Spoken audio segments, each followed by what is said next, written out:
Kapag ba pinapadaan ka ng Diyos sa matitinding sakit, hirap at pagsubok, sa tingin mo ba ay pinaparusahan ka niya o baka may tinuturo lang siya sa'yo?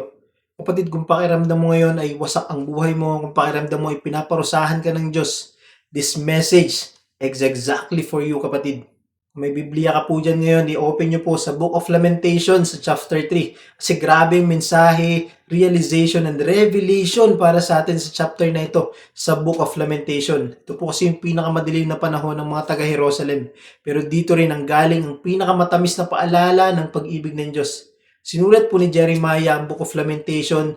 Dito niya isinaad yung mga grabing hirap, pagdurusa ng mga taga-Jerusalem. Kaya sabi niya po doon sa verse 1 ng chapter 3, naranasan ko kung gaano kahirap ang maparusahan ng Diyos. Sa panahong ito, Jerusalem was destroyed.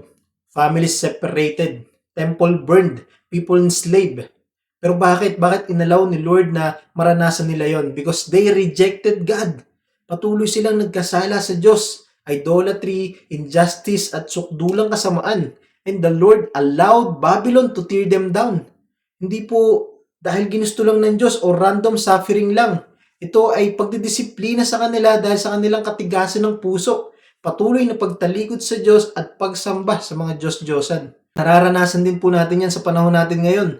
Kapag nalululong tayo sa kasalanan, kapag hindi na tayo nakikinig, kapag patuloy nating tinatalikuran at binabaliwala ang Diyos, minsan inaalaw ng Diyos na madapa tayo o minsan mawasak tayo para mabuo niya tayong muli.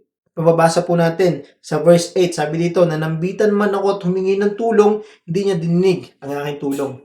Tumawag siya sa Diyos, ngunit hindi pa sila tinugon. Ganito din tayo minsan, kapatid. Kapag tumawag tayo sa Kanya pero parang walang sagot, minsan kino-question natin siya na bakit parang walang sagot, bakit hindi niyo ako pinapakinggan, bakit sunod-sunod pa rin yung problema dumadating. Alam mo kung bakit, kapatid? Kasi minsan ang alam lang natin tumawag sa Kanya pag kailangan natin, pag nahihirapan tayo. Hindi natin iniisip na baka yung mga nangyayari na hirap sa buhay natin ay dahil consequences na ito ng mga maling ginagawa natin.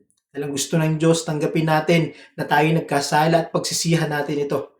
Kaya nga po nakasaad doon sa verse 42, sabi doon, kami nagkasala at naghimagsik at hindi mo kami pinatawad. That's humility. That's repentance. At ang pinaka-importanting mensahe dito, kapatid, ay nasa verse 22 and 23. Pag-ibig mo, Yahweh, hindi nagmamaliw. Kahabagan mo'y walang kapantay. Ito'y laging sariwa bawat umaga. Katapatan mo'y napakadakila. Grabe.